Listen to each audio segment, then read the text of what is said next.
राम के नाम को बेचकर खाने वालों, राम के नाम पर राम के नाम को बर्बाद करने वालों, अगर कोई राम के नाम का नाम लेकर अगर किसी 75 साल की बूढ़े आदमी की दाढ़ी को काटता, दाढ़ी छील कर, देखा होगा आपने, काटा गया और नारे लगा रहे जय श्री राम, जय श्री राम। शर्म करो। रामचंद्र जी ने नहीं कहा कि किसी मुसलमान, कोई मुसलमान मिल जाए तो उसकी दाढ़ी पकड़कर काटो और वहां पर जय श्री राम का नारा लगा। एक एक का सवाल होगा, तुम जालिमों का परमात्मा करेगा। युनः पिता जनिता युविधाता धामानि वैद भुवनानि विश्वा युदेवानाम नाम दायक इवतम संप्रश्नम भुवना यंतयन्या। मैदान महशर के अंदर इंशाअल्लाह हमारा अकीदा है कि तुम्हें भी भले ही 7 जन्मों के बाद तुम्हें जाना पड़ेगा, स्वर्ग और नरक का फैसला तो होगा। लेकिन अगर किसी मासूम निहत्थे आदमी को मारा है, किसी को तकलीफ पहुंचाई है, टोपी और दाढ़ी के नाम पर, वो बेचारा 75 साल का बूढ़ा आदमी क्या कर लेगा जी? किसको मार देगा? लेकिन उसको मारा गया, उसके दाढ़ी काटी गई। बताइए, उसके आंखों में आंसू थे और उसके माथे के ऊपर में तिलक लगाया गया। आज तक पूरी भारत नहीं, पूरे दुनिया के अंदर 55 ममालिक है, मुस्लिम कंट्रीज है। इन मुस्लिम कंट्री में जहां हिंदू लोग रहते हैं, क्या किसी हिंदू को जबरन उसके सर पर, उसके चेहरे पर दाढ़ी लगाकर, टोपी रखकर कहा गया कि तुम सूरह फातिहा पढ़ो, तुम कलिमा पढ़ो? किसी को नहीं कहा गया।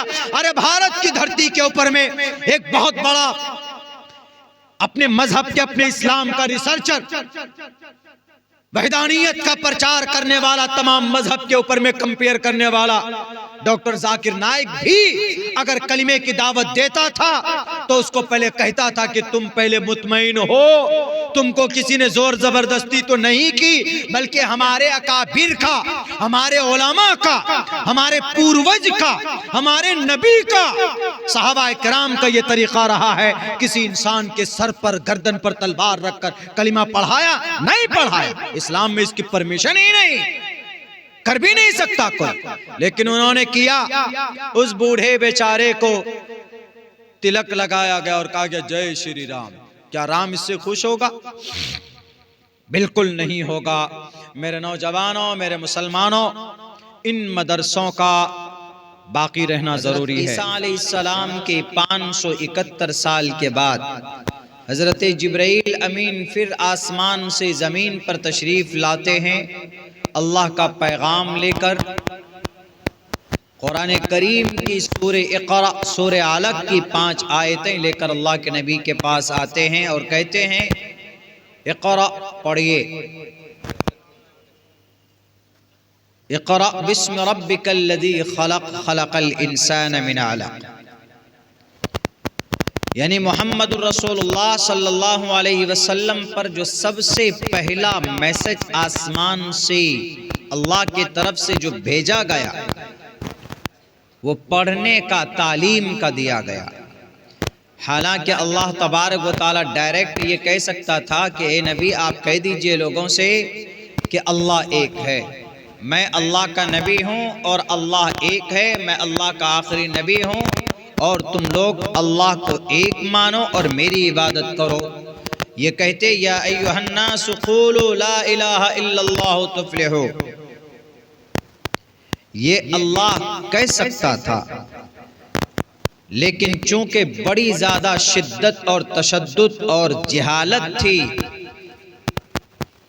अरब में, ज़माने जाहिलियत में इतनी बड़ी जहालत थी कि आदमी के घर में अगर बेटी का जन्म होता तो उसको नापाक समझते, उसको समझते कि ये शैतान की आत्मा इसके अंदर है, इसीलिए इस बेटी को जमीन में दफन कर दो, नहीं तो ये बेइज्जती का सबब बनेगा।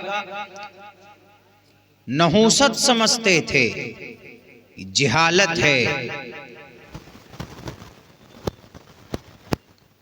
1 साल, 2 साल, 3 साल की बड़ी बड़ी बच्चियों को जंगल में ले जाकर उनको जिंदा दफन करते थे, जिंदा गाड़ देते थे। कुरान में अल्लाह कहता वइदल मौऊदतु सुइलत बिअय्यि ज़ंबिन क़ुतिलत। कल क़यामत में इन बेटियों से पूछा जाएगा कि भाई ऐसी कौन सी गलती थी जिनकी वजह से तुम्हें कत्ल किया गया धरती के ऊपर। जिहालत का अंदाज़ा लगा सकते हैं। आज भी अगर कुछ लोग बेटी के जन्म पैदाइश पर अगर ये समझते हैं कि अरे ये तो बहुत ख़तरनाक चीज़ हो गया, हमारे घर में बेटी का जन्म हो गया है, जहेज़ का कहाँ से अरेंजमेंट होगा, बेटी की शादी कैसे होगी, बेटा होता तो अच्छा होता, गलत अगर ऐसा सोचता है। औलाद को रिज़्क़ की तंगी की वजह से उनके शादी के बंदोबस्त और अखराजात को समझकर कत्ल नहीं करना चाहिए। वला तक़्तुलू औलादकुम मिन खश्यति इम्लाक़, अल्लाह का कुरान मना करता। ये पैगाम सिर्फ नबी के ज़माने के लिए नहीं था, सहाबाए किराम के लिए नहीं था, to the day of judgement, क़यामत तक के लिए ये फैसला, ये कुरान का हुक्म है। अगर आज भी कोई किसी अपनी बेटी के जन्म पर किसी का मुंह बनता है, अगर कोई कबीदा खातिर होता है, अगर किसी का दिल रोता है, तो उसके लिए भी है कि रोने की जरूरत नहीं है। इस जमीन पर कोई भी बच्चा पैदा होता है तो अपने मुकद्दर का लेकर आता है रब्बे जुल जलाल, उसके जन्म के साथ, उसके पैदाइश के साथ आसमान से जमीन पर उसके हिस्से का रिज़्क़ भी उतारते हैं। इस तरह की जिहालत थी उस वक्त में। तो उस वक्त की जिहालत में भी अल्लाह तबारक व तआला ने डायरेक्ट ऑर्डर ये नहीं दिया कि मैं अल्लाह, आई एम सर्वशक्तिमान, मैं देव हूं, मैं परमात्मा हूं, मेरी भक्ति करो। अल्लाह चाहता तो बोल सकता था, मैसेज दे सकता था, लेकिन नहीं, अल्लाह तबारक व तआला ने जहन साजी की, जहन को बनाया और पढ़ने का ऑर्डर दिया। क्या कहा? इक़रा, सबसे पहला word from the sky to the earth Allah send down, has been sent down to the last prophet Muhammad sallallahu alaihi wasallam। जनाबे मोहम्मद रसूलुल्लाह सल्लल्लाहु अलैहि वसल्लम को पहला जुमला, पहला लफ्ज, पहली आयतें इक़रा बिस्मि, पढ़िए अल्लाह के नाम से, इक़रा बिस्मि रब्बिक, जो तुम्हारा रब है। तारुफ कराया, देख, पढ़ो अपने रब के नाम से जो तुम्हारा रब है, तुम्हारा पालनहार है। अपने उस रब के नाम से पढ़िए। इक़रा बिस्मि रब्बिकल्लज़ी खलक़, जिसने तुमको पैदा किया। तो इससे साफ पता चलता है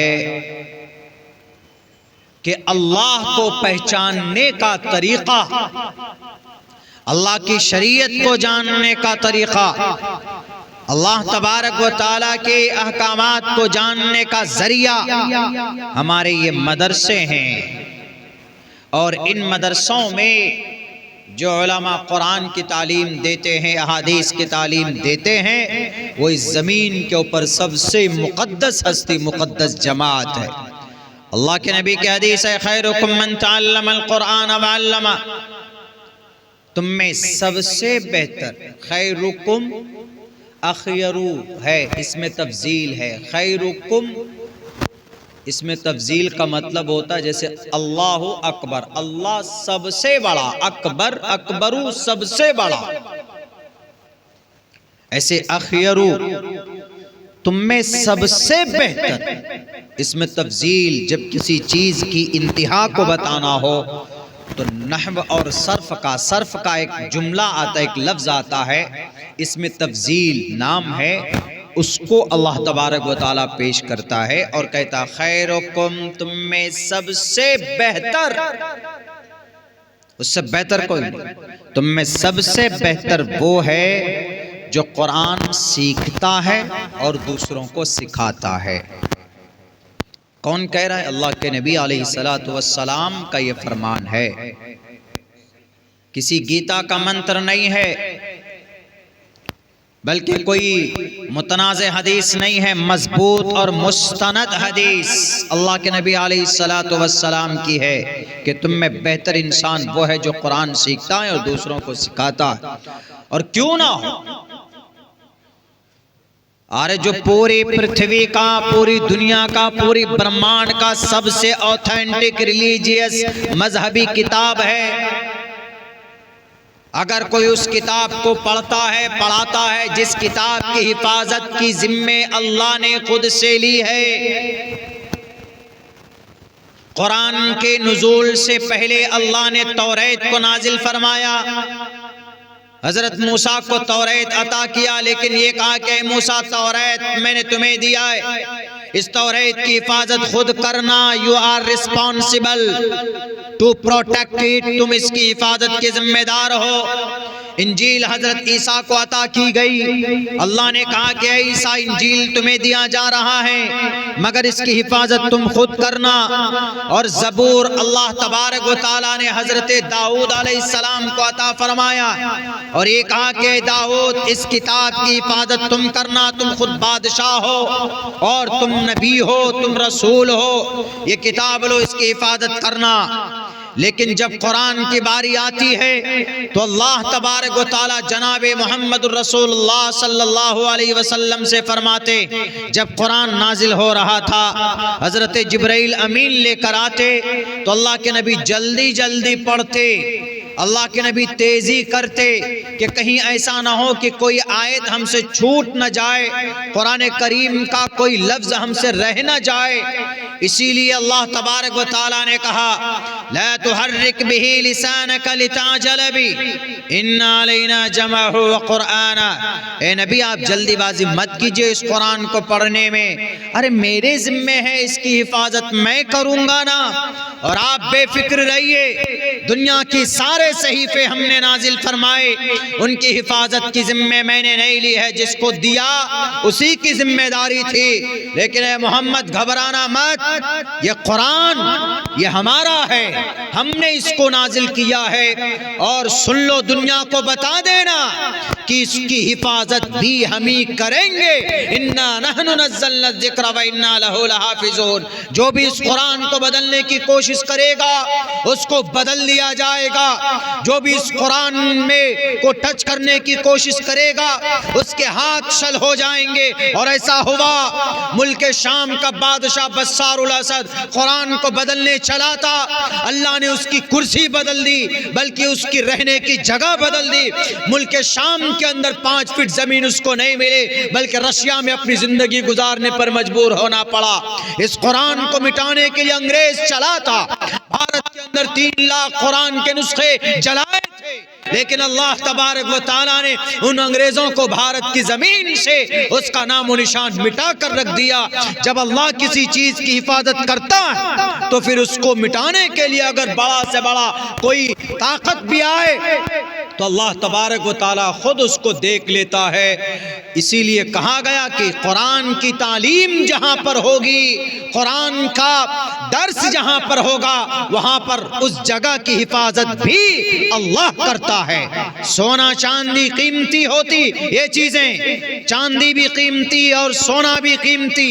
आदमी जब किसी अलमारी में रखता है तो सोने चांदी के सदक़े में बदौलत उस अलमारी की भी हिफाजत होती है। जिस संदूक में पैसे रखते हैं उस संदूक की भी हिफाजत होती है। कुरान जिस सीने में होगा अल्लाह उस सीने की भी हिफाजत करेगा। इन्ना नहनु नज़्ज़लना ज़िक्र व इन्ना लहु लहाफ़िज़ून। मेरे भाइयों, आज के इस पुरफितन दौर में इन मदरसों का वजूद फर्ज ऐन है, फर्ज ऐन। जैसे नमाज फर्ज ऐन है, अकीमुस्सलाह तो अफर सला 5 टाइम्स अ डे, 24 घंटे में 5 वक्त की नमाज अदा करना उम्मत मुस्लिमा के लिए फर्ज है, ज़रूरी है। ऐसे ही कुरान की तालीम के लिए, शरीयत की बका के लिए तालीमी इदारों का बाकी रखना ज़रूरी है। मदरसा नहीं होगा तो हाफिज साहब कहाँ से पैदा होंगे? जब हाफिज साहब नहीं होंगे, मौलाना साहब नहीं होंगे तो कुरान का दर्स कौन करेगा? कुरान पढ़कर कौन सुनाएगा? कुछ दिनों के बाद में हनुमान चालीसा को लोग सूरह फातिहा मानने लग जाएंगे। अल्हम्दुलिल्लाहि रब्बिल आलमीन अर्रहमानिर रहीम मालिकि यौमिद्दीन इय्याका नअबुदु व इय्याका नस्तईन इहदिनस सिरातल मुस्तकीम सिरातल लज़ीना अनअमता अलैहिम गैरिल मग़ज़ूबि अलैहिम वलद्दाल्लीन। सूरह फातिहा है, एक हर्फ पर 10 नेकी है। मन क़रअ हरफ़न मिन किताबिल्लाह फलहु बिही हसनतुन वल हसनतु बिअशरि अमसालिहा। एक नेकी लेकिन उसका 10 गुना अज्र बढ़ जाता है, गोया 10 नेकी आप बोल सकते हैं। सूरह फातिहा। हनुमान चालीसा क्या है? जय हनुमान। सूरह फातिहा अल्लाह की तारीफ है, फिर आगे चलकर दुआ है। अल्हम्दुलिल्लाहि रब्बिल आलमीन, तमाम तारीफ उस रब के लिए है जो दोनों जहान का पालनहार है। अर्रहमानिर रहीम, रहमान रहीम, जो बड़ा मेहरबान निहायत रहम वाला। मालिकी यौमिद्दीन, द डे ऑफ जजमेंट का मालिक है। मालिकी यौमिद्दीन, कयामत के दिन का, उस दिन का वो मालिक है। उस दिन अल्लाह मालिक होगा। ताकत है, बता हुकूमत किसकी? लिमनिल मुल्कुल यौम, चारों तरफ सन्नाटा, खामोश, कोई नहीं बोलेगा। आवाज आएगी लिल्लाहिल वाहिदिल क़हार, एक ही जात अल्लाह की हुकूमत होगी। इसीलिए कहा गया मालिकी यौमिद्दीन इय्याका नाबुदु, इय्याका नाबुदु। तरतीब में ऐसा भी हो सकता था नाबुदु इय्याका। इय्याका का मतलब तू तेरी ही इबादत करते हैं हम, ये तर्जमा होगा, यही तर्जमा होगा। अगर आप कहेंगे हम तेरी इबादत करते हैं तो गलत हो जाएगा। मफूल को मुकद्दम किया है, हस्र का माना देता है। ग्रामर का कायदा, अरबी का कायदा। इय्याका तेरी ही, नाबुदु हम इबादत करते हैं, वो इय्याका नस्तईन और हम तुझी से मदद तलब करते हैं। दुआ है, तारीफ है, या अल्लाह हम तेरी ही इबादत करते हैं। हस्र है, तेरी ही, किसी और की नहीं। अभी मैं त्रिपुरा गया था, 2 रोज पहले वहां पे था, तो वहां पर बात आई थी कि शिर्क यहां पर बहुत हो रहा है। कुछ लोग ऐसे हैं जो कब्र पे जाकर, ये तो बहुत पुरानी बीमारी है मुसलमानों की, कब्र पर भी कोई, कुछ लोग तो अब ऐसे पैदा हो गए कि अब तो चूंकि कब्र बनाकर पीरी मुरीदी ऐसा चल रहा है कि आजकल बड़े बड़े कब्र के जो क्या नाम है, मज़ारात के जो मुतवल्ली होते हैं, वो लोग प्राइवेट जेट पे सफर करते हैं, हवाई जहाज पे, हेलीकॉप्टर पे। आमदनी बहुत होती। जाहिल और नाखानदा तबके के लोग जाते हैं, 500-2000 रुपए चंदा वहाँ पर देते हैं, कहते हैं कि भाई सब कुछ यहीं से हो रहा है, हमारी बीमारी ख़त्म होगी, हमको औलाद नहीं है तो औलाद मिलेंगी। इस तरह की अंधभक्ति करते हैं, उनके मौज है जनाब। इस तरह की जिहालत है और बहुत चलना है। बहुत से जगहों पे तो ऐसा कि कोई पीर नहीं मिलता है तो गधे को मार कर दफन कर देते हैं, उसको मज़ार बना देते हैं और नाम रख देते क्या, गधे शाह। बहुत से जगह पर देखो, घोड़े शाह। ये जिहालत है, इस्लाम में इसकी कोई अहमियत और हैसियत नहीं। इय्याका नाबुदु, तेरी ही इबादत करते हैं, तेरे ही सामने सर झुकेगा, किसी के सामने सर नहीं झुकेगा। अल्लाह का जो वली है उसका मकाम मर्तबा है, उसमें कोई सरोकार नहीं, कोई डाउट नहीं। अल्लाह का कुरान कहता, बल्कि जो अल्लाह का वली होता है उसका एहतराम, और अल्लाह जिसको विलायत मिल जाए, जो अल्लाह का वली बन जाए, वो अल्लाह से डरता है। वो नहीं कहता कि आओ मैं मरूंगा तो मेरे कब्र पर तुम एकदम चादर चढ़ाओ और एकदम सजदे करो। अगर कोई मुसलमान करता है तो गलत। क्या फर्क रह जाएगा एक मुसलमान में, एक हिंदू में? हिंदू मूर्ति बनाकर पूजा करता है, और आप इंसानी बॉडी, वो भी एक मूर्ति है। हजरत आदम अलैहिस्सलाम की मूर्ति बनाई गई थी, मुजस्समा बनाया गया था अनासिर अरबा से, हवा आग पानी मट्टी से, खनखनाती हुई मट्टी से उनकी एक मूर्ति बनाई गई थी, मुजस्समा। तब उसमें रूह फूकी गई, अल्लाह तबारक व तआला ने रूह फूकी उसमें। और फिर हजरत आदम अलैहिस्सलातु वस्सलाम को फरिश्तों के मुकाबले में उनको बड़ा किया, वल्लमा आदमल अस्मा कुल्हा, तालीम के जरिए, एजुकेशन के जरिए से।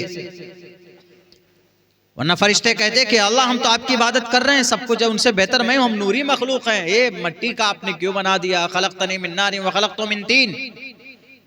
शैतान ने कहा कि हमें आग से बनाया, हमारी ज्यादा हुआ है, इसको मट्टी से बनाया। कहा कि नहीं, इसको जो चीज है, जो चीज दी गई वो तुम्हारे अंदर नहीं है, वो ये है इसके अंदर ज्ञान है, नॉलेज है, और ज्ञान और नॉलेज जहां आ जाए उसका रुतबा बढ़ जाता है। यरफ़इल्लाहुल्लज़ीना आमनू मिनकुम वल्लज़ीना ऊतुल इल्म दरजात। ईमान की वजह से दर्जात बुलंद होते हैं, लेकिन अगर इल्म आ जाए उनके अंदर, तालीम आ जाए, ज्ञान आ जाए अल्लाह के ताल्लुक से, शरीयत के ताल्लुक से, तो उनका मकाम और मर्तबा और मोमिन के मुकाबले में और बढ़ जाता। तो मुजस्समा बनाया था। अब अगर कोई आदमी किसी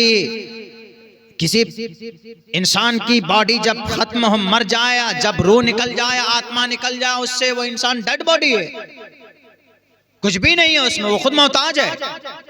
उसको अगर एक नेकी की जरूरत है तो वो खुद चिल्ला रहा होगा कि हमें कोई एक नेकी दो।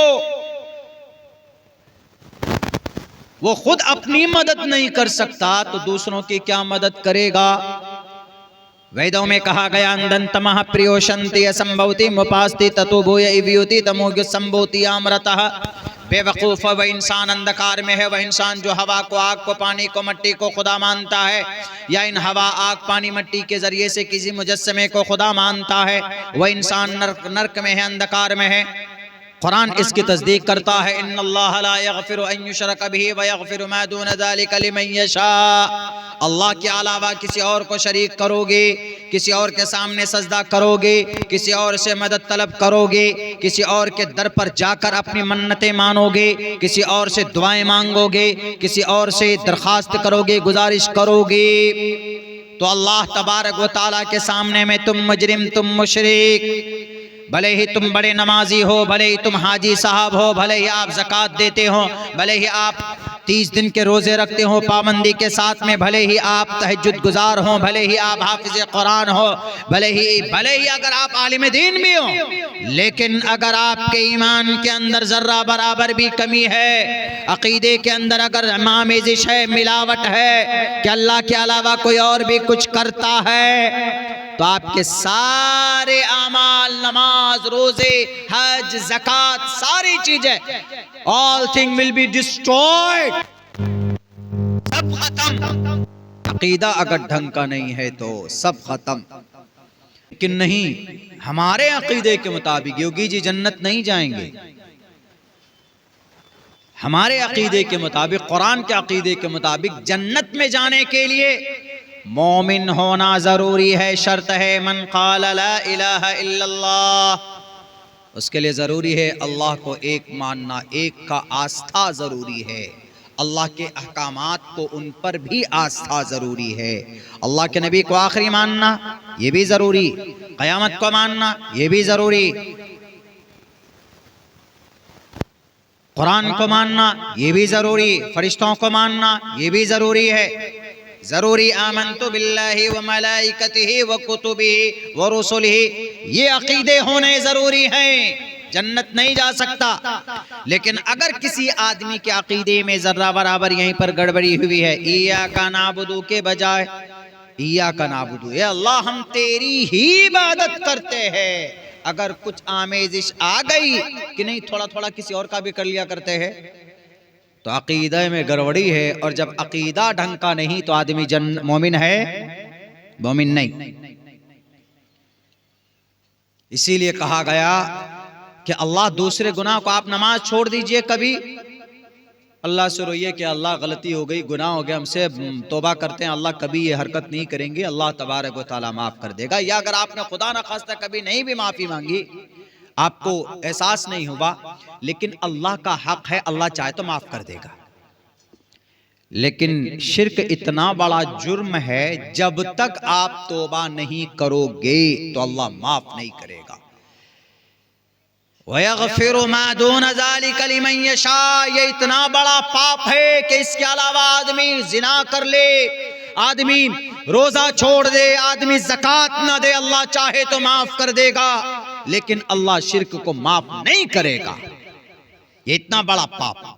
सूरह फातिहा में हम लोग डेली जो सूरह फातिहा नमाज में पढ़ते हैं, इसके अंदर यही चीज है, इय्याका नअबुदु व इय्याका नस्तईन।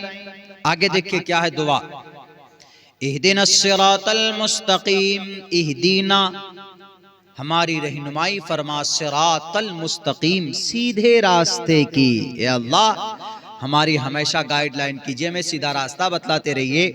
इहदिनस सिरातल मुस्तकीम सिरातल लज़ीना अनअमता अलैहिम, उन लोगों का रास्ता हमें चलाइए, हमें बताइए जिन पर आपकी नेमतों की बारिशें हुई है, जिन पर आपका रहमो करम है। सिरातल लज़ीना अनअमता अलैहिम, यहाँ तक दुआ है दोनों में। आगे देखिए, आगे भी दुआ है, गैरिल मग़ज़ूबि अलैहिम, ए अल्लाह उन लोगों के रास्ते पर हमें मत चलाइए जिन पर आपका गुस्सा नाजिल हुआ है, यानी यहूदी मग़ज़ूबि अलैहिम, अल्लाह का गज़ब नाजिल हुआ। कौम आद, कौम समूद, कौम आद व समूद, कौम लूत, अल्लाह का गज़ब नाजिल हुआ, गुस्सा नाजिल हुआ। सबसे ज्यादा अल्लाह ने नेमतों से नवाजा बनी इसराइल को, छोड़ दी, गुंजाइश दी, रस्सी में ढील दिया, लेकिन सबसे ज्यादा अल्लाह तबारक व तआला के पैगाम के खिलाफ वर्जी, अल्लाह तबारक व तआला के भेजे हुए रसूल हजरत मूसा अलैहिस्सलातु वस्सलाम को न मानने और उनके मुखालफत करने वाले यहूदी कौम, तो अल्लाह तबारक व तआला ने सबसे ज्यादा जलील और रुस्वा इस जमीन के ऊपर उन यहूदी और उन यहूदियों को किया है, और कहा कि ज़ुरिबत अलैहिमुज़ ज़िल्लतु वल मस्कना, अरे यहूदी पढ़कर बड़ा इंजीनियर, डॉक्टर, पायलट क्यों न बन जाए, लेकिन जब तक अगर दूसरे लोगों के साथ और ताउन ना हो तो ये दुनिया के अंदर कामयाबी नहीं हासिल कर सकते। ज़ुरिबत अलैहिमुज़ ज़िल्लतु वल मस्कना, क़यामत तक जिल्लत और रुस्वाई की मोहर उनके माथे पर लगा दी गई है। ए अल्लाह हमें उन लोगों के रास्ते पर उन लोगों से बचाइए जिन पर आपका गजब और आपका गुस्सा नाजिल हुआ है। उनमें से यही लोग हैं कौम लूत। एक कौम लूत है जिन्होंने हजरत लूत अलैहिस्सलाम की बात नहीं मानी, अपनी बीवियों को छोड़कर कौम और समाज के नौजवान बच्चे और लड़कों से अपनी ख्वाहिश नफ्स को पूरी किया करते थे, उनसे फिजिकल रिलेशन बनाते। तो हजरत लूत अलैहिस्सलाम ने कहा कि ये रास्ता गलत है, मान जाओ तुम लोग, अल्लाह के अजाब को दावत मत दो। लेकिन नहीं माने वो लोग, उन्होंने कहा कि नहीं मान सकता, तुम लूत अपनी जगह पर रहो, हमारी जो मर्जी आएगी हम करेंगे, तुम रोकने वाला कौन होता है। लेकिन जब अल्लाह का कोई बंदा, आज की तारीख में कोई नबी और रसूल तो नहीं है, लेकिन नबी और रसूल के वारिसीन उलमाए किराम मौजूद है। अगर उलमा कुरान और शरीयत की कोई बात अगर कौम के सामने रखता है तो उन पर अमल करना जरूरी है। अगर कोई अमल नहीं करता है, मुखालफत करता है, तो अल्लाह तबारक व तआला के अजाब में किसी न किसी दिन गिरफ्तार होगा। वो बस्ती तबाह बर्बाद होगी, वो नस्ल तबाह बर्बाद होकर रहेगी। अल्लाह का ये ज़ाब्ता हजरत लूत अलैहिस्सलाम ने समझाया कि मान जाओ तुम लोग, ये गलती मत करो, ये गुनाह से बाज आ जाओ। उन्होंने कहा कि नहीं। एक रोज अल्लाह का अज़ाब आया, जिब्राइल अमीन आए, और आकर के हजरत जिब्राइल अमीन पूरी मुकम्मल तैयारी के साथ आए। उन लोगों ने फिर सोचा कि आज तो बड़े नौजवान लड़के आए हैं, खूबसूरत, चलो आज जरा मौज मस्ती की जाए, आज जरा शराब शबाब का मजा लिया जाए। हजरत लूत अलैहिस्सलाम ने मना किया कि मत करो वरना तबाह बर्बाद कर दिए जाओगे। मेरे भाइयों, नहीं माने। कौम के लोगों ने अल्लाह के वक्त के मौजूद नबी और रसूल की बात नहीं मानी, उन्होंने वही हरकत शुरू की। फजालना आलिहा साफिलहा, हजरत जिब्राइल अमीन थे, बात नहीं मानी गई, पूरी बस्ती को उठाकर आसमान में ले जाकर पटक दिया, ऊपर का नीचे, नीचे का ऊपर कर दिया। कुरान में चर्चा है, फजालना आलिहा साफिलहा वमतरना अलैहिम हिजारतम मिन सिज्जीलिम मंजूद, एकदम इबरत बना दिया पूरी दुनिया के लिए। मग़ज़ूब अलैहिम, अल्लाह का गजब नाज़िल हुआ।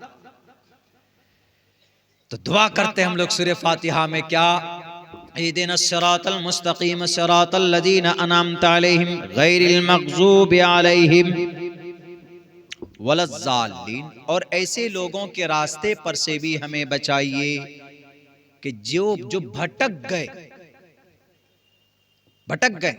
कौन? जावेद अख्तर भटका, उसको अकल दी, सोचने की ताकत दी, किसने दी? उसके दादा ने, ठीक है, उसके अब्बा ने दी उसको ताकत सोचने की, जावेद अख्तर को। उसके अब्बा को ये ताकत किसने दी? जी उसके दादा ने दी। उसके दादा को किसने दी? उसके परदादा ने दी। परदादा को किसने दी?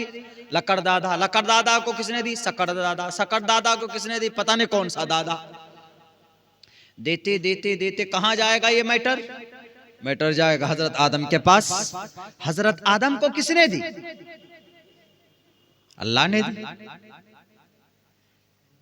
मग़ज़ूबि अलैहिम वलज़्ज़ालिन, ये अल्लाह हमें उन लोगों से भी बचा जो भटक गए रास्ते। कहते हैं जब आदमी ज्यादा पढ़ लेता है तो रास्ता ही भटक जाता है, फिर मुर्तद हो जाता है, एथीस्ट हो जाता है, खुदा को नहीं मानता। वो कहता है कि हमारी अकल सबसे बड़ी है। अकल किसने दी? कम बखत। मियाँ बीबी मिलते हैं, मनी का कतरा जाता है, दोनों में पानी जाता है और उसी पानी से खूबसूरत बच्चा बनता है। ये कौन बनाता है?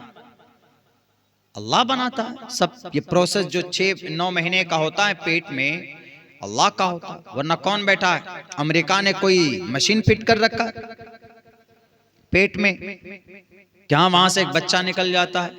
बहरकैफ गुमराह होने के अलग अलग तरीके हैं। और वलज़्ज़ालिन से मुराद यहाँ पर पर्टिकुलर ईसाई है, क्रिश्चियन जिनको बोलते हैं, क्योंकि वो भी भटके हुए हैं। वो इसलिए भटके हुए हैं कि वह हजरत ईसा को अल्लाह का बेटा मानते हैं, वो 3 खुदा मानते हैं। वो कहते हैं कि देयर इज 3 गॉड, कहते हैं कि 3 खुदा, कहते हैं कि इन तीनों खुदा को मिलाकर एक ही खुदा है और एक ही खुदा 3 खुदा है। इतने खतरनाक कॉन्सेप्ट है कि आप अभी रात को सोचिए, सुबह हो जाएगी, पता ही नहीं चलेगा कि भाई ये झमेला क्या। बहरकैफ वो इसको मानते हैं। खैर हम लोग सूरह फातिहा में हम लोग ये चीजें पढ़ते। बताइए इतनी छोटी सी सूरत है, कितनी अच्छी अच्छी बात है। और इसी सूरत के बारे में हमारे हिंदू समाज के कुछ नफरती लोग कहते हैं कि ये सूरह फातिहा नमाज में पढ़ते हैं और ये सूरह फातिहा पढ़ते हैं तो जिहाद की एनर्जी आती है इनमें। नमाजे में पढ़ते हैं ना सूरह फातिहा। ज्यादातर हम लोग 24 घंटे में जो 5 वक्त की नमाज अदा करते हैं तो तकरीबन हर रकात में सूरह फातिहा पढ़ते, हर रकात में पढ़ते। और सूरह फातिहा के अंदर में अल्हम्दु अलिफ हमजा से लेकर नून तक कहीं पर भी एक भी जुमले के अंदर में कहा है कि अल्लाह हमारी मदद फरमा, हम जंग कर रहे हैं, ए अल्लाह फला को मार दे, फला को मर्डर कर दे, फला को जहन्नम भेज दे। दुआ की गई, तारीफ की गई और भक्ति का इजहार किया गया। और ये चीज हिंदू भाई पढ़ते हैं अल्हम्दुलिल्लाहि रब्बिल आलमीन, ओम पूर्णमिदः पूर्णात् ओम भूर्भुवः स्वाहा तत्सवितुर्वरेण्यम्। गायत्री मंत्र में है तारीफ, सारी प्रशंसा उस ईश्वर, उस परमात्मा के लिए जो सारे जगत का पति है, इसको बनाने वाला है। ओम भूर्भुवः स्वाहा तत्सवितुर्वरेण्यम् भर्गो दिशि दिवस्य धीमहि धियो यो नः प्रचोदयात्। सारे संसार का पालनहार है और वो मुक्ति के दिन का मालिक है। मुक्ति का दिन, मुक्ति निजात का दिन। निजात का दिन कब होगा? जब आदमी को जन्नत मिल जाएगी, वही मुक्ति का दिन है। यानी यहाँ पर मुक्ति के दिन से मुराद महाप्रलय को लिया। और महाप्रलय को हम लोग कुरान की लैंग्वेज में क्या बोलते हैं? तक़ूमुस्साअ, क़यामत का दिन बोलते हैं हम लोग। इसी को संस्कृत में, हिंदी में कहा गया महाप्रलय, इसी को अंग्रेजी में कहा गया the day of judgement. The day of judgement, फैसले का दिन। यह है पूरे सूरह फातिहा में। अल्हम्दुलिल्लाहि रब्बिल आलमीन अर्रहमानिर रहीम मालिकि यौमिद्दीन इय्याका नअबुदु व इय्याका नस्तईन इहदिनस सिरातल मुस्तकीम सिरातल लज़ीना अनअमता अलैहिम गैरिल मग़ज़ूबि अलैहिम वलद्दाल्लीन। सूरह फातिहा को एक तरह से भी पढ़ सकते हैं अल्हम्दुलिल्लाहि रब्बिल आलमीन अर्रहमानिर रहीम मालिकि यौमिद्दीन, ऐसे भी पढ़ सकते हैं। अर्रहमानिर्रहीम मालिकी यौमिद्दीन, अर्रहमानिर्रहीम मालिकी यौमिद्दीन, अर्रहमानिर्रहीम मालिकी यौमिद्दीन, इय्याका नअबुदु व इय्याका नस्तईन, इहदिनस सिरातल मुस्तकीम, सिरातल लज़ीना अनअमता अलैहिम, सिरातल लज़ीना, स्वाद को थोड़ा ज़ात की तरफ इमाला करके पढ़ते हैं, सिरातल लज़ीना अनअमता अलैहिम गैरिल मग़ज़ूबि अलैहिम, गैरिल मग़ज़ूबि अलैहिम वलज़्ज़ालीन। इन्ना उन्ज़िलल क़ुरआन अला सबअति अहरुफ़िन, 7 लैंग्वेज में कुरान नाजिल हुई है। हम लोग एक ही लैंग्वेज में पढ़ते हैं, 7 जुबानों में, चूंकि 7 बड़े कबीले थे, उनकी 7 टर्म्स जुबानें थी, हर एक जुबान की रियायत करके कुरान नाजिल हुई। और अगर आप किसी और लैंग्वेज उस 7 में से किसी एक में पढ़ते हैं, आपको मालूम है, जानकारी है, तो आपको सवाब लिखेगा, ऐसा नहीं कि भी आपको नहीं लिखेगा। मैं जब पढ़ने के ज़माने में एक मदरसे में इमाम था, चूँकि हमने सबा पढ़ रखा है, रुमूज़ औक़ाफ़, रुमूज़ सुग़रा और कुबरा, ये सारी चीज़ें जो आदमी नॉलेज होता है पढ़ सकता है। अलम तरा कैफ़ फ़अल रब्बुका बिअस्हाबिल फ़ील, अलम तरा कैफ़ फ़अल रब्बुका बिअस्हाबिल फ़ील। आप कहेंगे कि क्या हो गया, कैसे उल्टा पुल्टा डंडा सा मार दिया? नहीं, अलम तरा कैफ़ फ़अल रब्बुका ऐसे पढ़ते, फ़अल रब्बुका फ़अल रब्बुक, कायदा है। लाम और रा मिल जाए तो वहां पर इदगाम कर देते, कायदा होता है। जैसे मीम साकिन के बाद अगर मीम आए तो इख्फा होगा, इख्फा शफ़ी बोलते हैं। मालकुम बिही, नाक में आवाज जाती, तजवीद है ये, तजवीद। अलम तरा कैफ़ फ़अल रब्बुका बिअस्हाबिल फ़ील, अलम यजअल कैदहुम फ़ी तज़लीलिन व अरसल अलैहिम तयरन अबाबिल तरमीहिम बिहिजारतिन मिन सिज्जीलिन फजअलहुम कअस्फ़िन माकूल, ऐसे पढ़ते हैं, माकूल, तरमीहिम बिहिजारतिन मिन सिज्जीलिन फजअलहुम कअस्फ़िन माकूल, ऐसे भी पढ़ते हैं। तो ये कुरान है जो बहुत आसान है, बहुत सिंपल है। इससे बेहतर किताब आज की तारीख में नहीं, आज की क्या हमेशा से नहीं, जब से ये कुरान नाजिल हुई, और क़यामत तक, जन्नत में जाने तक, जन्नत में खींच कर ये किताब आपको लेके जाएगी, सिफात करेगी कल क़यामत। अगर आप पढ़ते हैं, अगर आप कुरान से शगफ है, लगाव है, मोहब्बत है, तो ये कुरान कल क़यामत आपको छोड़ेगी नहीं, क़यामत आपको लेकर आपको क़यामत में निजात दिलाएगी ये किताब। इक़रा वर्तक़ी, साहिब कुरान से कहा जाएगा, हाफिज कुरान से ही नहीं, हाफिज कुरान तो है ही, साहिब कुरान, साहिब कुरान मतलब कुरान का दोस्त। अगर कोई बंदा हाफिज नहीं बन पाया, अपनी उम्र बड़ी हो गई, हाफिज नहीं बन पाया, याद नहीं होता, लेकिन कुरान से मोहब्बत है, कुरान पढ़ता है, कुरान में जो चीजें हलाल मान कही गई वो उन चीजों को हलाल मानता है, और जो को हराम कहा गया उनको हराम मानता है, सब कुछ। तो अल्लाह तबारक व तआला कल क़यामत में हश्र के मैदान में ये कुरान भी उसका दोस्त बनेगा, और कुरान बेड़ा बार कराएगा इस साहिब कुरान का, दोस्त का। हाफिज कुरान जो है वो तो बड़ा दोस्त हुआ, इसलिए कि उसके सीने में कुरान है। तो मेरे भाइयों, अगर मदरसा ना रहा तो आने वाली 20 साल में जो नस्ल आएगी, इनके अंदर तड़प नहीं है, इनका तो गुरु बन जाएगा सलमान खान, शाहरुख खान। और इनके पास जो हाथों में जो किताबें होंगी वो कुरान के बजाय मोबाइल, लैपटॉप, टैबलेट वगैरह वगैरह।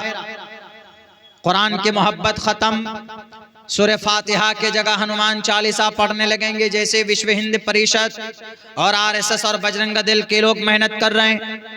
अभी आपने देखा होगा कि कितनी ही दर्दनाक एक बेचारा, मेरे ख्याल से 65 या 70-75 साल की उम्र का एक बूढ़ा आदमी, दाढ़ी सफेद है, उसको पकड़कर 4 जालिम हराम खोर रावण की औलाद, हिंदू नहीं है वो, मुसलमान भी नहीं, हिंदू भी नहीं, क्योंकि जो सच्चे हिंदू होते हैं वो मर्यादा पुरुषोत्तम राम को मानते हैं, और रामचंद्र जी ने किसी इंसान का एक कतरा खून नहीं बहाया, किसी मासूम इंसान का इस जमीन के ऊपर। आ जाओ, बैठ करके मुकाबला कर लो, बता दूंगा। रामायण पढ़कर रामचरितमानस पढ़ लो, तुलसीदास की रामचरितमानस पढ़ लो, रत्नाकर डाकू वाल्मीकि रामायण, जो किसी जमाने में डाकू था लेकिन राम के नाम पर वो मरिया, वो महान बना।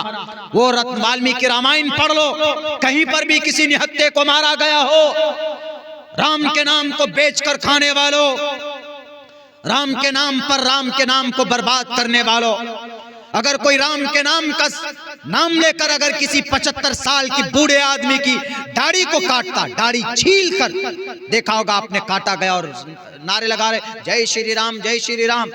शर्म करो। रामचंद्र जी ने नहीं कहा कि किसी मुसलमान, कोई मुसलमान मिल जाए तो उसकी दाढ़ी पकड़कर काटो और वहां पर जय श्री राम का नारा लगा। एक एक का सवाल होगा, तुम जालिमों का परमात्मा करेगा। युनः पिता जनिता युविधाता धामानि वैद भुवनानि विश्वा युदेवानाम नाम दायक इवतम संप्रश्नम भुवना यंतयन्या। मैदान महशर के अंदर इंशाअल्लाह हमारा अकीदा है कि तुम्हें भी भले ही 7 जन्मों के बाद तुम्हें जाना पड़ेगा, स्वर्ग और नरक का फैसला तो होगा। लेकिन अगर किसी मासूम निहत्थे आदमी को मारा है, किसी को तकलीफ पहुंचाई है, टोपी और दाढ़ी के नाम पर, वो बेचारा 75 साल का बूढ़ा आदमी क्या कर लेगा जी, किसको मार देगा? लेकिन उसको मारा गया, उसके दाढ़ी काटी गई। बताइए, उसकी आंखों में आंसू थे और उसके माथे के ऊपर में तिलक लगाया गया। आज तक पूरी भारत नहीं, पूरे दुनिया के अंदर 55 ममालिक है, मुस्लिम कंट्रीज है। इन मुस्लिम कंट्री में जहां हिंदू लोग रहते हैं, क्या किसी हिंदू को जबरन उसके सर पर, उसके चेहरे पर दाढ़ी लगाकर, टोपी रखकर कहा गया कि तुम सूरह फातिहा पढ़ो, तुम कलिमा पढ़ो? किसी को नहीं कहा गया। अरे भारत की धरती के ऊपर में एक बहुत बड़ा अपने मजहब के, अपने इस्लाम का रिसर्चर, वहदानियत का प्रचार करने वाला, तमाम मजहब के ऊपर में कंपेयर करने वाला डॉक्टर जाकिर नाइक भी अगर कलिमे की दावत देता था तो उसको पहले कहता था कि तुम पहले मुतमईन हो, तुमको किसी ने जोर जबरदस्ती तो नहीं की, बल्कि हमारे अकाबिर का, हमारे उलमा का, हमारे पूर्वज का, हमारे नबी का, सहाबा किराम का ये तरीका रहा है। किसी इंसान के सर पर, गर्दन पर तलवार रखकर कलिमा पढ़ाया नहीं पढ़ाया, इस्लाम में इसकी परमिशन ही नहीं, कर भी नहीं सकता कोई। लेकिन उन्होंने किया। उस बूढ़े बेचारे को तिलक लगाया गया और कहा गया जय श्री राम। क्या राम इससे खुश होगा? बिल्कुल नहीं होगा। मेरे नौजवानों, मेरे मुसलमानों, इन मदरसों का बाकी रहना जरूरी है। ये मदरसे बाकी नहीं होंगे तो कोई फर्क नहीं रहेगा। सूरह फातिहा में, हनुमान चालीसा में, हनुमान चालीसा लोग पढ़ेंगे। हमारे अपने राजस्थान हम एक मरतबा गए तो 90-80-90 किलोमीटर दूर एक की उनके अब्बा का इंतकाल हो गया। उन्होंने सोचा कि कुछ कुरान करीम, कुछ हाफिज साहब को हम दावत दें, वो कुरान करीम वगैरह पढ़कर ईसाल सवाब कर देंगे। उनका एक अकीदा था, कॉन्सेप्ट था। तो बच्चों को बुलाया तो हम लोग पढ़ते थे, चले गए घूमते फिरते वहां पर। वहां जब गए तो एक तरफ कुरान रखा हुआ और एक तरफ हनुमान जी रखे, उनकी तस्वीर रखी। हम लोगों ने कहा कि भाई ये क्या माजरा, आदमी की मूछें इतनी बड़ी बड़ी, पता ही नहीं चल रहा है कि ये हिंदू है कि मुसलमान है। डर से हम लोग सोचे कि कहीं पकड़ कर पिटाई तो नहीं करेगा, हम लोगों को बुला के लाया।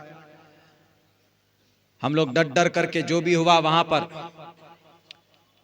बैरकैफ ईसाल सवाब के लिए कोई अलग से महफिल मुनाकिद नहीं, जो करते हैं गलत है। आप लोग कोई भी किसी के लिए भी आप ईसाल सवाब कभी भी कर सकते हैं। इसके लिए वक्त मुतय्यन करना, गिरोहबंदी करना, जमात बनाना, बाज़ाब्ता बुला करके वो सजाते हैं, बनाते हैं, ये कॉन्सेप्ट इस्लाम में नहीं है। हाँ, जो आदमी चला गया है उसको नेकी की ज़रूरत यकीनन है। आप उनको दुआ करें, उनके लिए उनकी मग़फ़िरत की दुआ करें। आप ये चीज़ें कभी भी कर सकते हैं, लेकिन इसके लिए बाज़ाब्ता किसी महफिल का, मजलिस का एहतिमाम करना मैं तो मुनासिब बिल्कुल नहीं समझता। खैर, बच्चे थे, हम लोग चले गए, भेज दिया हम लोगों को। गए, देखा, हमने कहा अपने उस्ताद से, हमने कहा गालिबन हम लोग उस वक्त इतनी समझदारी नहीं थी। हमने कहा कि ये क्या है यहाँ पर, ये जो एक तरफ मूर्ति है और एक तरफ कुरान रखा हुआ अलमारी में, एकदम बाज़ाब्ता कुरान को बढ़िया से गिलाफ में लपेट करके रखा हुआ। हमने कहा कि ये क्या माजरा, उन्होंने कहा क्या कि ये कुरान है और ये मोहम्मद साहब है, हनुमान जी। हमने कहा रे भाई, हमने कहा अच्छा ये मोहम्मद साहब है, ये कुरान है, क्यों रखा दोनों को आपस में? बोला इसलिए रखा कि ये कुरान इसी मोहम्मद साहब पे उतरा ना। ये तो नॉलेज है कि कुरान मोहम्मद साहब पे उतरा है, जनाब मोहम्मद रसूलुल्लाह सल्लल्लाहु अलैहि वसल्लम पर, लेकिन ये नॉलेज नहीं है कि ये हनुमान जी हैं और ये मोहम्मद नहीं है, मोहम्मद रसूलुल्लाह सल्लल्लाहु अलैहि वसल्लम की तस्वीर नहीं है, किसी सहाबी की तस्वीर नहीं है। हम लोग जो तस्वीर खिंचाते हैं शौक से, जीनत के लिए, आजकल तो एकदम बिल्कुल सेल्फी, आज तक मैंने, मुझे यहां तक याद है, आज तक मैंने कोई अपनी सेल्फी मैंने आज तक नहीं ली, कोई फोटो हमने खिंचवाया नहीं है शौक से कि आ जाओ भैया मेरा फोटो खींच लो। लोग बहुत मजबूर कर देते हैं कि मौलाना साहब एक फोटो एक फोटो, हालांकि फोटो शौक के लिए खिंचवाना इजाजत नहीं है। ला तदखुलुल मलाइकतु बैतन फीही कल्बुन औ तसावीर, रवाहुल बुखारी। अम्मा आयशा सिद्दीक़ा रज़ी अल्लाह ताला अन्हा फरमाती है कि ऐसे घर में रहमत के फरिश्ते नहीं जाते कि जहाँ पर एक कुत्ता हो या खूबसूरती के तौर पर फोटो लगे हुए हों। ला तदखुलुल मलाइकतु बैतन फीही कल्बुन औ तसावीर। आजकल तो जनाब घर तो दूर की बात, आपके पॉकेट में फोटो ही फोटो। हदीस थी, हमने पढ़कर बता दिया आपको। अमल करना मेरे ऊपर भी जरूरी है, आपके ऊपर भी जरूरी है। खैर, तो हमने उनसे कहा कि आपके गांव में कोई मौलाना साहब नहीं है, कोई आलिम साहब नहीं है? बोला मौलाना आलिम तो दूर की बात, बोला हजरत इस शेख मोहतरम इस पूरी बस्ती में एक भी मस्जिद नहीं है। बोला हमारी उम्र 50 प्लस है और हमें पता है हमारे अब्बा भी अपनी ज़िंदगी के अंदर, वो तब से लेकर आज तक उनकी भी ज़िंदगी में कोई किसी आलिम साहब को, किसी मौलाना साहब को, हाफिज़ कारी इस गाँव के अंदर पैदा ही नहीं हुआ। राजस्थान जाएंगे आप, आपको मिलेगा वहाँ पर एकदम रेगिस्तान है, 100 किलोमीटर दूर कोई बस्ती नहीं है। अब बताइए, अब वो नस्ल, एक नस्ल तो चली गई, जाहिर सी बात है कि ये बात उनको उसके बेटे को किसने बताई होगी? उसके अब्बा ने बताई होगी कि बेटा ये कुरान है, ये हनुमान, ये मोहम्मद साहब हैं, इन पर मोहम्मद साहब पर ये कुरान नाजिल हुआ, दोनों की तस्वीर एक जगह लगा दी, कुरान एक तरफ और हनुमान चालीसा, ये हनुमान श्री हनुमान जी की तस्वीर एक तरफ। अब वो अपने बेटे को बताएंगे? खैर, वहां जरूरत कोशिश के बाद एक छोटा सा मकतब शुरू किया हमने, मस्जिद में नहीं, मकतब शुरू किया। मतलब एक मकतब की शक्ल दे दी, मस्जिद की शक्ल दे दी, उसी में मकतब भी, बच्चे पढ़ते और नमाज भी वहां पर होती। अभी गालिबन कई हाफिज़े कुरान उस गांव के अंदर है। तब उनको बताया गया कि ये जो है आपने जो वज्र लिया हुआ है ये हनुमान जी हैं, वो हनुमान जो श्री रामचंद्र जी की मदद के लिए आए थे, और ये जो कुरान नाजिल हुआ है वो मोहम्मद रसूलुल्लाह सल्लल्लाहु अलैहि वसल्लम पर नाजिल हुआ है, और मोहम्मद रसूलुल्लाह की कोई तस्वीर नहीं है। कितना बड़ा काम हुआ मकतब से, मदरसे से। आज हम लोग मौलाना लोगों को समझते आ रहे कुछ मिलता नहीं है, टोपी दाढ़ी लगाकर उछलता है। ये इस वक्त उम्मते मुस्लिमा की पूरी दुनिया के अंदर सबसे मजबूत जमात कोई है। मुझे छोड़ दीजिए आप, मुझे पागल दीवाना कहिए आप, मैं आलिमों में अपने आप को खुद शुमार नहीं करता हूं, मैं एक तालिबे इल्म शुमार करता हूं।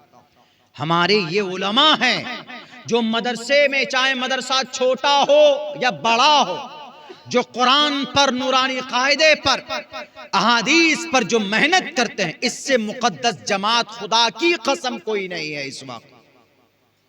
अगर ये नहीं,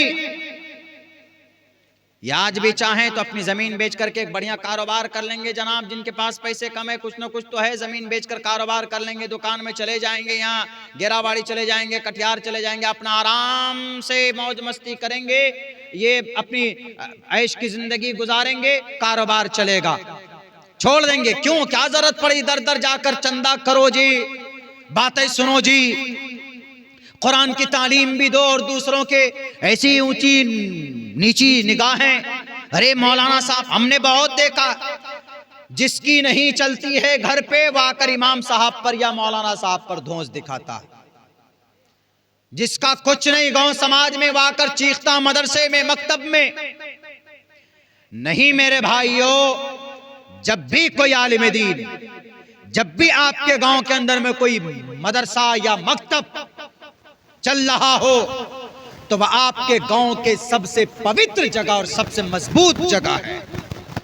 मस्जिद तो है ही, इन्ना हब्बल बिलादी इलल्लाहि मसाजिदुहा व अबग़ज़ुल बिलादी इलल्लाहि अस्वाक़ुहा। मस्जिद तो है ही अल्लाह को सबसे ज्यादा पसंदीदा जगह, लेकिन इन मस्जिद में इमाम जो आता है वो कहां से पैदा होता है? मदरसों से पैदा होता है।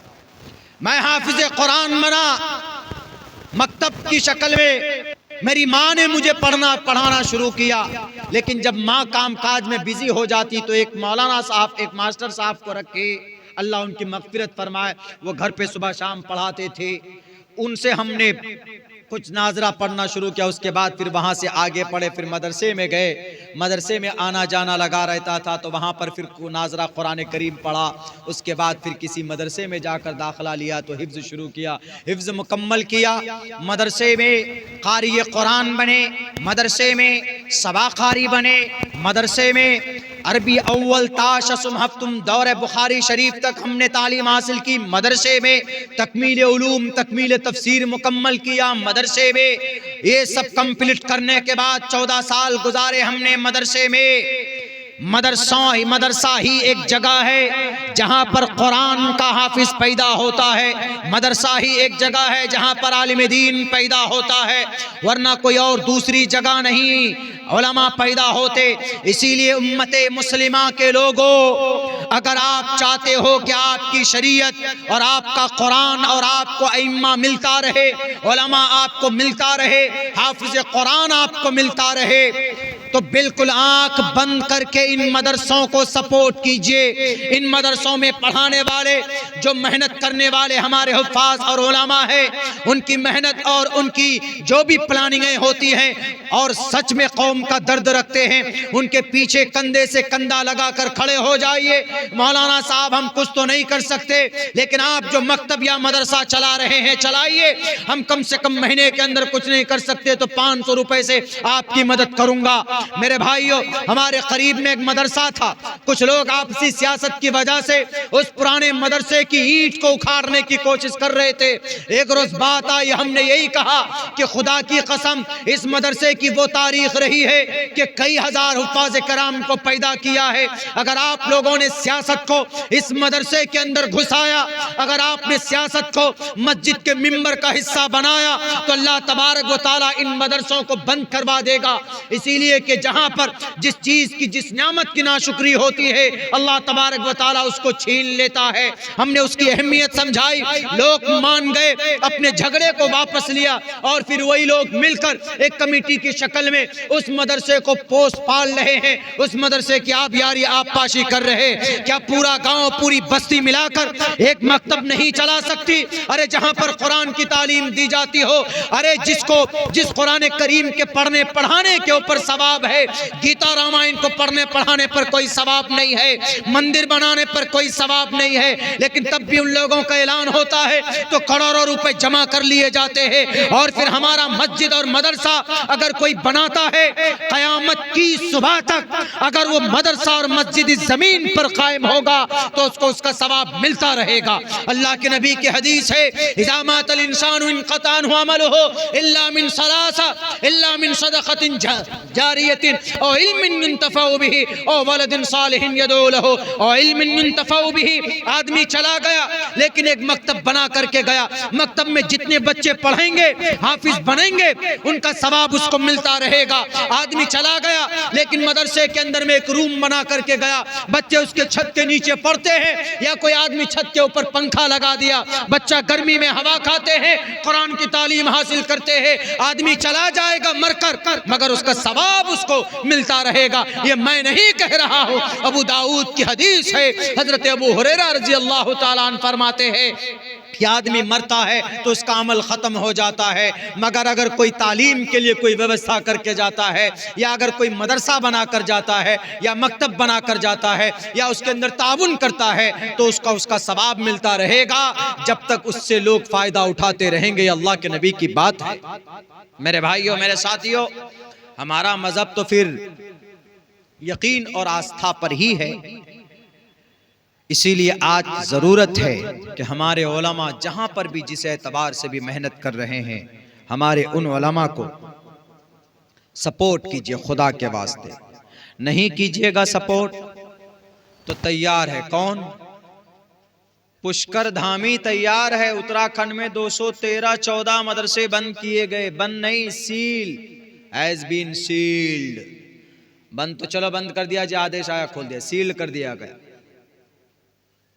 यानी उसको इस्तेमाल भी नहीं कर सकते आप। क्यों? पता है किस वजह से? सिर्फ इस वजह से कि इन मदरसों में, रीजन क्या, वजह क्या बताई गई? सिर्फ इस वजह से इन मदरसों को बंद किया गया कि इन मदरसों के अंदर में कुरान की तालीम होती। तो क्या हुआ जी, मदरसा है तो मदरसे में तो कुरान की तालीम होती है ना। भारत का आर्टिकल नंबर, भारत के संविधान का दफा नंबर 30 में है क्या? right of minorities, whether based right of